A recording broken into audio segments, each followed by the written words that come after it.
Be sure to like this video, and if you like it, be sure to share it. Subscribe and hit that bell to receive notifications from Wildcat PowerGen. Hey Wildcat Nation, Wildcatters across the globe. Let's talk a little bit about, what happened? Troubleshooting, right? I've got with me CEO Matthew Roeser, who has seen a few things, heard a few things, knows a lot of things. He's going to talk to you a little bit about some troubleshooting or some things that you might consider out there in the field or in your operation. Matthew, take it away. Yeah, this is a really great topic that comes around quite a bit. People call us, hey, I got your generator, but it won't start, or it's not operating properly. And the first thing is peeling back the onion to understand what's going on.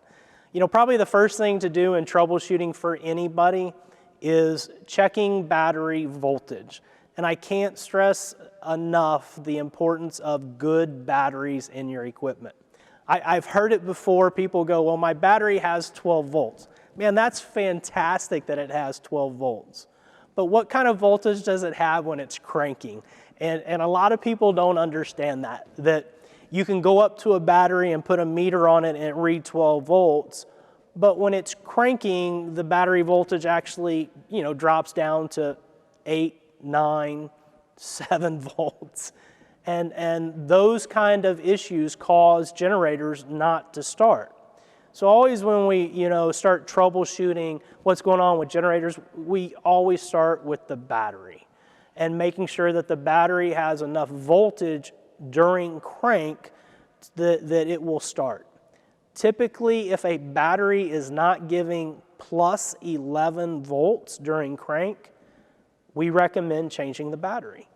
And usually 9 times out of 10, it is the solution that gets the unit started.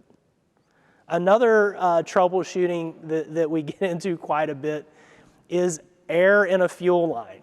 And somebody will go out, they'll be doing their routine maintenance, and they change the fuel filters on the system, which is great. You have to change fuel filters on diesel engines. It's part of the maintenance cycle.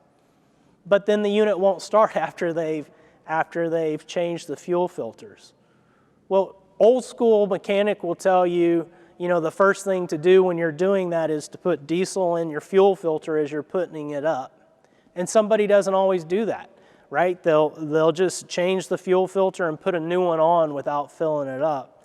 And they'll get air in the system. And so we'll have to go through, a series of making sure that all the air is bled out of the fuel system and walking them through that.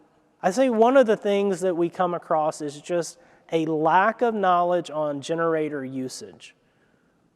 Not understanding the controls and how to move the controls from like an automatic position to a manual position.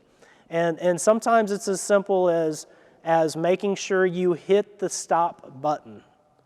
A lot of people will go from automatic and immediately try to start the unit, and the controller won't start that way. You actually have to go and press the stop button before you hit the manual run button. It's little things like that in troubleshooting that can go a long ways. We've also seen customers that just don't understand electricity. Whether it's the ampacity that's coming out of the generator and the size wire they're using, or it could just be the fact that they don't understand the difference between single-phase power and three-phase power and how that goes through. Troubleshooting comes down to really understanding what the engine is doing. Is it getting enough air? Is it getting enough fuel? Once we understand that, the next thing is spark. Are we getting enough spark for it to start? And if we check those 3 boxes, it comes down to usually a ground issue. And I will tell you, we have a little joke around Wildcat, and the joke is, don't be the ground. And typically when we start getting into applications, hey, the generator's running, but breaker won't close or something's going on, it comes down to a grounding issue. Either the generator wasn't grounded or we've got a closed bonded system. That's something that's very unique. When our generator neutral is bonded to the ground and the building is bonded and we have circulating neutrals, that will throw some issues up that we have to address. But it really just comes down to understanding electricity. Once you've diagnosed fuel, air, and spark, the rest of it is just pure electricity.